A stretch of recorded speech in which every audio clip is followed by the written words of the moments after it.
Okay, welcome to the vocabulary lesson for the validation article. Let's get started. I'm not going to do all of the vocabulary, just some of the more frequent or more difficult words. Okay, in the beginning here, I use the phrase glance over. I'm narrating, I say, I glance over the test scores again. To glance over something is to look at it very quickly. Usually you would say, I glanced over the test, I glanced over the article, I glanced over the letter. To glance is to look at something very quickly and then look away again. Okay? Next, I use the phrase drawn to in the next paragraph. I say, my eyes are drawn to two sets of numbers, two names. To be drawn to something means to be attracted to it. It means there's something about it that makes you want to look at it. Makes you want to get closer to it. So drawn to means attracted to. All right. A little bit later, a couple paragraphs later, I use the word harangued. Harangue is a verb, to harangue. And in the sentence I say that my students actually followed the method I continually harangued the class about. So I was always haranguing my class about using input-based methods. And to harangue it's similar to the word nag, which we'll discuss later, but it means to say something again and again and again. It means you want someone to do something, and maybe they don't do it, so you tell them again and again and again. So I would harangue my class about using these methods. I would say, you need to listen to English every day. You need to listen to English every day. You need to listen to English every day. I'm trying to convince them. I'm trying to persuade them, and so I repeatedly tell them to do this again and again and again. That's called haranguing, or the verb is to harangue. All right, and then a little bit later in that paragraph, I use the adverb faithfully. I mentioned that one of these students, Kyung, joined the linguist and that she faithfully uses their system. To faithfully do something is to do it with a strong belief, with strong confidence. So you're not just doing it because someone tells you to do it.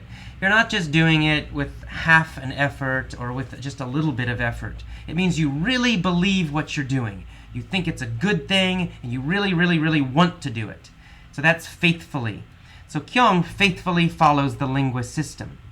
She's following it because she really believes it will work. And it does. All right, and then in that same paragraph, the next sentence, as a matter of fact, I mentioned that both students also read for fun, and that they mostly read easy materials, such as National Geographic for Kids, or adolescent novels. Adolescent is a certain age. It's the age before teenager. So teenagers, we usually say 15-year-old, 16, 17, 18, 19. We describe people that age as teenagers. But people who are children, who are about 11, 12, 13, 14, in that age, that middle school age, we call them adolescents. Adolescents. So an adolescent novel is a novel, a book. It's a book for children that age. So my students, even though these are graduate students, actually, they are reading books that are for middle school children, adolescent children. All right, in the next paragraph, I used the word jargon. I said, in TESOL jargon, these two students followed an input-based approach. Jargon, it means special vocabulary. It's special vocabulary for a certain job or a certain business or a certain field. For example, biology has certain jargon. Biologists know this vocabulary. Other people don't. Well, teachers also have jargon. In TESOL, which is teaching English to speakers of other languages, teaching English as a foreign language, teachers who do that, we have kind of a special vocabulary too. And so input-based approach, that's a kind of vocabulary that we use. Most English teachers understand what that means, but maybe people who are not English teachers don't know that. So jargon is the special vocabulary of a field or a certain job. Alrighty. Exceptional, of course, means special, amazing, great. All right, in that same next paragraph, I mentioned the bulk of their study time was spent reading and listening to understandable and interesting English materials. The bulk of means most of. So the bulk of their study time was spent reading and listening. Most of their study time was spent reading and listening. So the bulk of means most of. Alrighty then. Then on to the next page of the learning guide. You'll see a couple of similar words here. First is the word nag. I say, I always nag and cajole my students to focus on comprehensible input. To nag is quite similar to harangue, which I just told you about. If you nag someone, you tell them to do something again and again and again, usually because they're not doing it. The best example is a mother and her children. My mom would nag me about cleaning my room. AJ, clean your room. And I'd say, okay, Mom, okay. But I didn't do it. So then she would tell me again a few minutes later, AJ, clean your room. And a couple minutes later, AJ, clean your room. And then again, AJ, clean your room. AJ, clean your room. So she's nagging me, right? It's kind of like complaining again and again and again and again about something. And then in that same phrase, I use the word cajole, to cajole. Cajole means, again, to try to persuade someone. It's the idea of almost trying to push them to do something. So you're trying to convince them. You're begging them. Maybe you're pushing them a little bit. Do this, do this, do this, and you're trying to change their mind about something. That's cajole. So there's a little bit similar meaning there. Nag and cajole. And comprehensible input means understandable input. So what you have to listen to something you understand. If you don't understand it, you won't learn anything. You need to understand about 90% of it. So that's comprehensible. All right. In that same paragraph, you see the word quantitatively. That's a nice long word. I say, it was thrilling to see this knowledge illustrated quantitatively. Thrilling, of course, means exciting. Illustrated means shown, or sometimes it means proven. But quantitatively means with numbers, or numerically. It's another way to say that.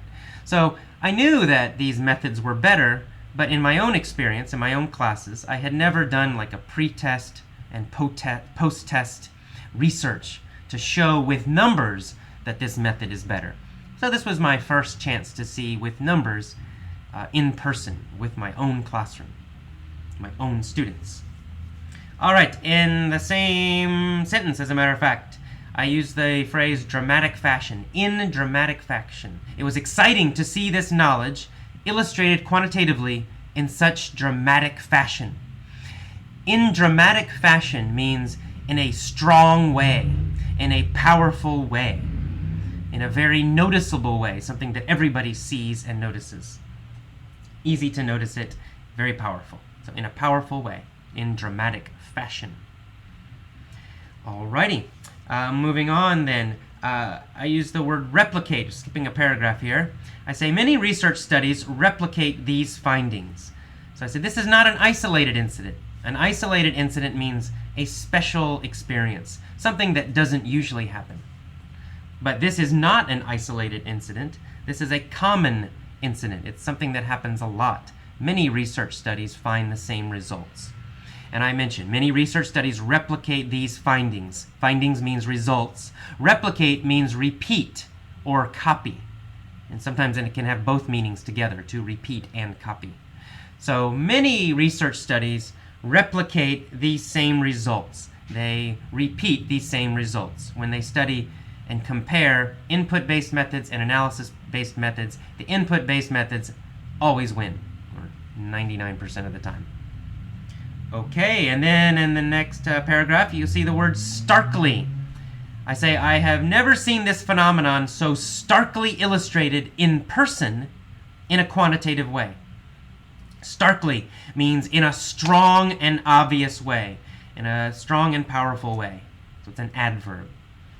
Okay, in a strong, powerful way that's very obvious. Starkly also has the idea of obvious. Everyone sees it. And then I mentioned in a quantitative way. So the opposite, not the opposite, but another way, another kind of knowledge or proof is qualitative. Qualitative, well, there's an L in there. Qualitative means without numbers. So I have a lot of qualitative experiences. I can observe my students. I see that certain students usually do better. It's the ones who follow the input-based methods. But this time I have a quantitative proof. In other words, I have numbers, test scores, to prove what's happening. Okay, in the next paragraph, we use the word validation, which is also the title of this article. Say, these results are a small but powerful validation of my own teaching approach. Validation is proof or evidence that proves something is correct. So it means positive proof or positive evidence. It's something that proves you are correct or something is correct. In this case, my two students who improved so much faster, they are validation for my teaching methods or for input-based methods, not just my methods. Anyone can use these methods. In the same paragraph, I use the verb exhort. I say, and the methods I continually exhort my students to follow. Exhort again has the idea of trying to persuade, trying to convince, trying to even sell. Okay, I exhort my students to follow an input-based methods. So it means I'm trying to convince my students. I tell them very strongly, you should do this. That's exhorting. All right. In the next paragraph, we see the word plea. I say, I now carry this plea to you. I now bring this plea to you. A plea is a request. It means I'm asking you to do something. A plea is actually a very strong request. So I'm saying, please, please, please do this. Please use an input-based method. Please don't analyze English. That is my plea. That is my strong request. And finally, at the end, you'll see the phrase rely on. Do not rely on textbooks. To rely on something is to depend on it. It's to use it too much. So do not use textbooks too much. Do not rely on textbooks. Do not depend on textbooks. Textbooks are not very good.